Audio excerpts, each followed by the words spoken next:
Our second speaker, Pankaj Ghemawat. He's Professor of Global Strategy at the IESE Business School in Barcelona and Director of the Center for Globalization of Education and Management at the Stern School of Business at New York University. Before that, he was the youngest person to be appointed a full professor at Harvard Business School in 1991. His latest book is World 3.0, Global Prosperity and How to Achieve It in the Aftermath of the Crisis of 2008, of course. Pankaj Ghemawat.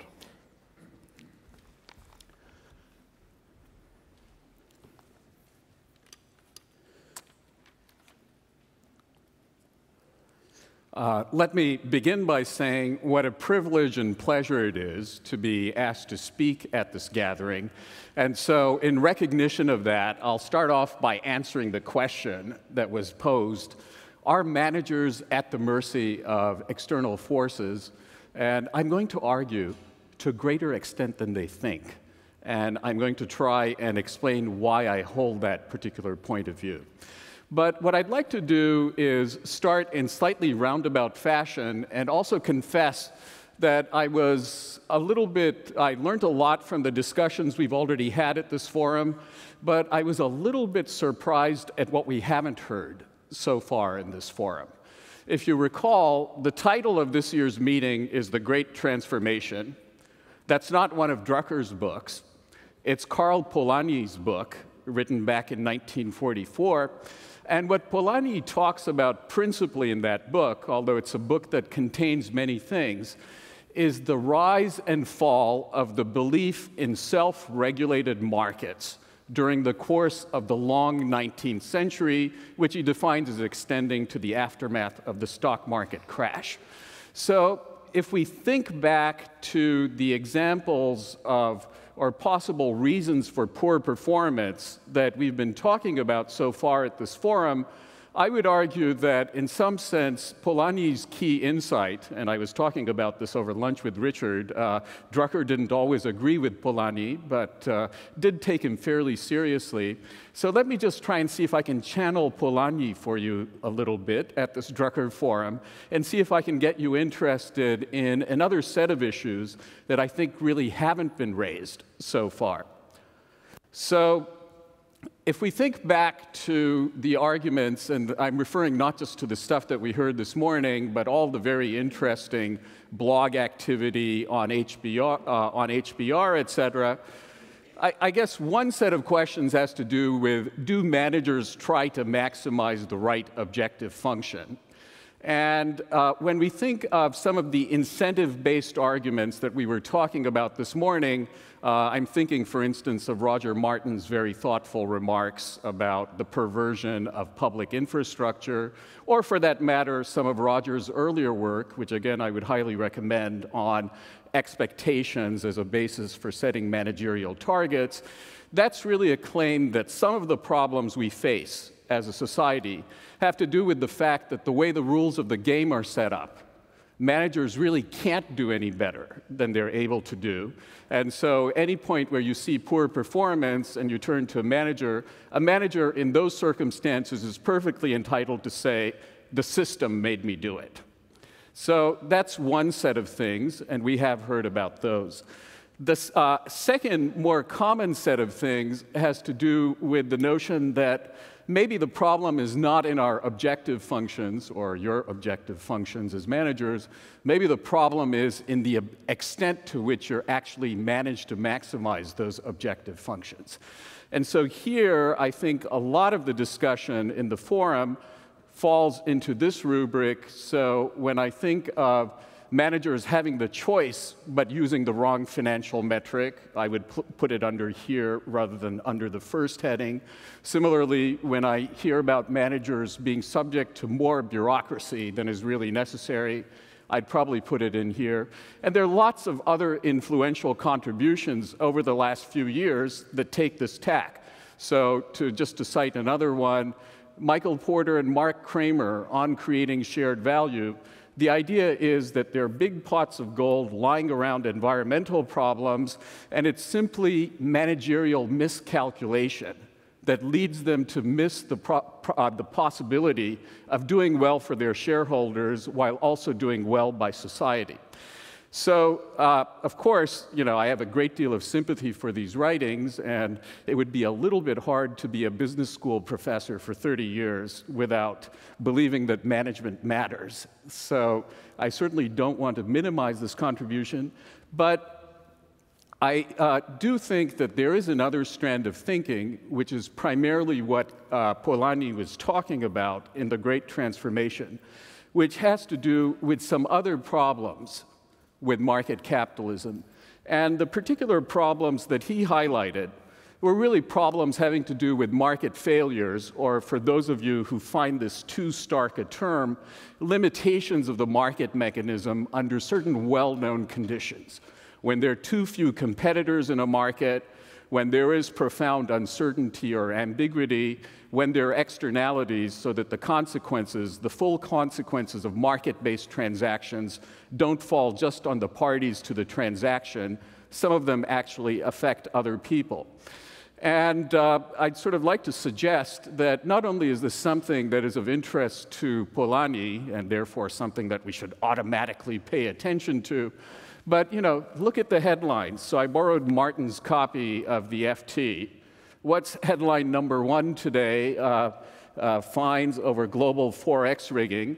Now, there are many things you can discern in that headline, but one of the things that stands out is that the 4-firm concentration ratio in global Forex trading is about 48%, which is considered relatively high. It might be a little bit harder for these firms to rig the Forex market to the extent that they do if there were more of them and if the concentration levels weren't quite as high. And one could use the financial sector to make a number of other points along these lines. So one of the reasons we care so much about failures in finance has to do with externalities. The problems really choked off the supply of capital to the real economy. So the full costs weren't really borne by the financial firms even prior to the bailout. There were a lot of externalities. And similarly, uncertainty and ambiguity seem to have had a big role to play in all this. In terms of companies sort of really overextending themselves, et cetera. So what I'd like to suggest is that market failures probably deserve at least a seat at the table alongside these other 2 kinds of explanations that we've been talking about.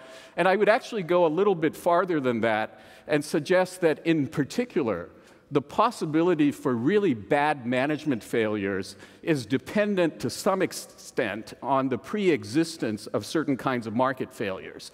So let me just give you some examples. Think of too big to fail.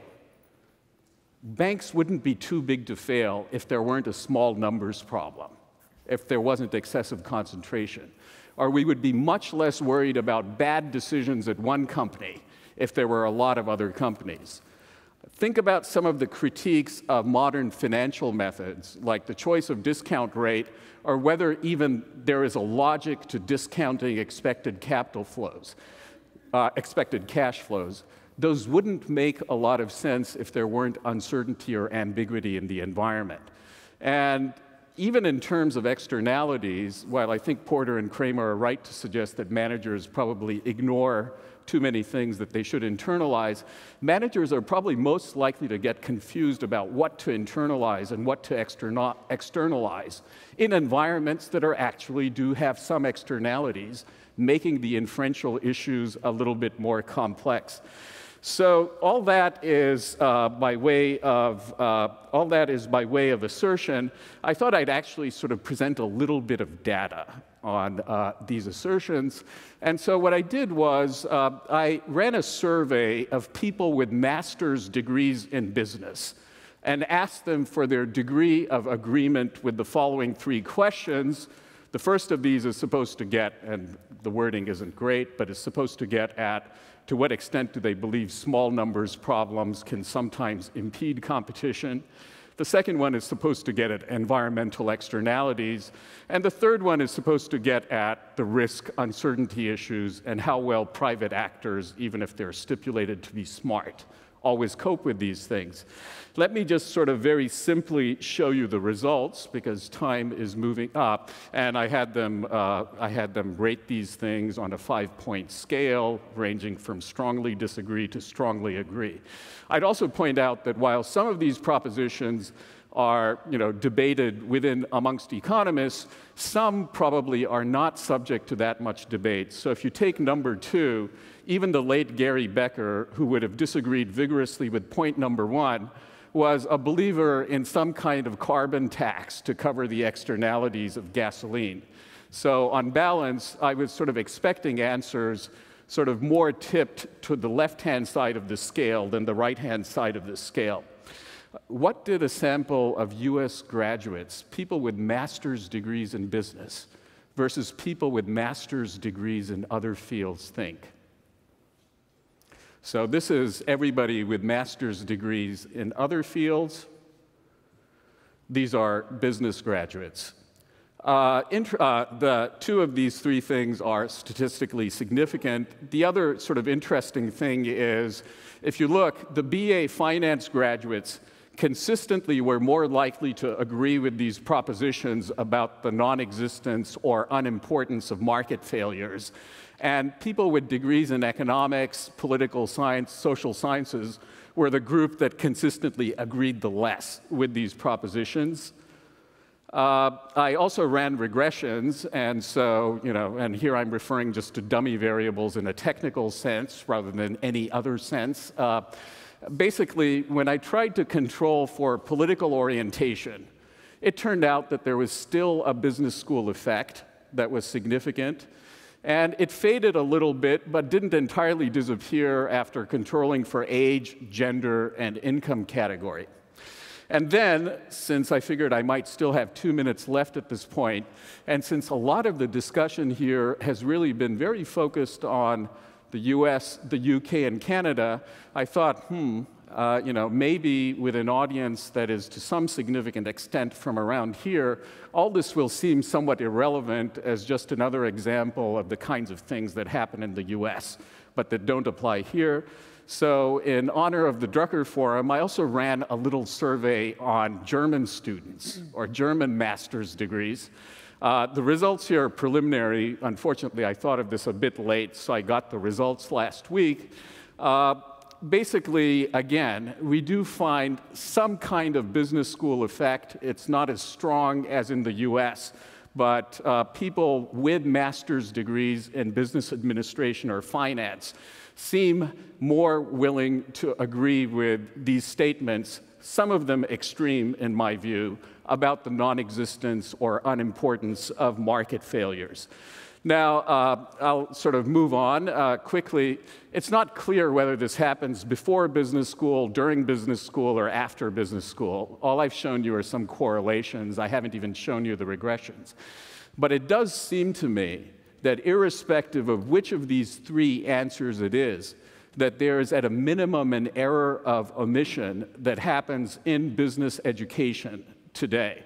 It is perfectly possible to graduate from a major business school without ever being exposed seriously to the idea of market failures.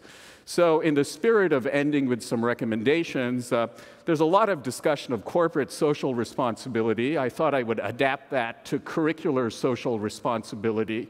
So here are some ideas about what it might be useful for business education to pay a little bit more attention to.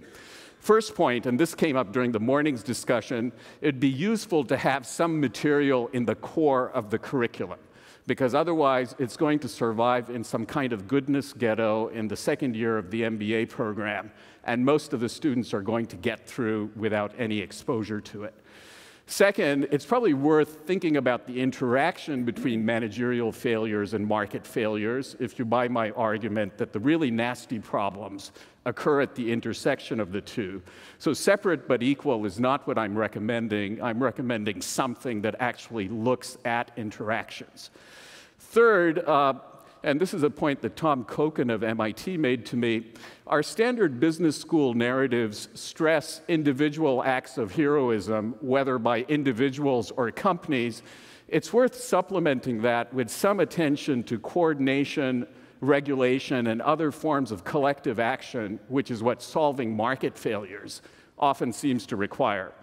And finally, this is just a simple point from informational economics. There's a tendency these days to name and acclaim companies that are doing particularly well.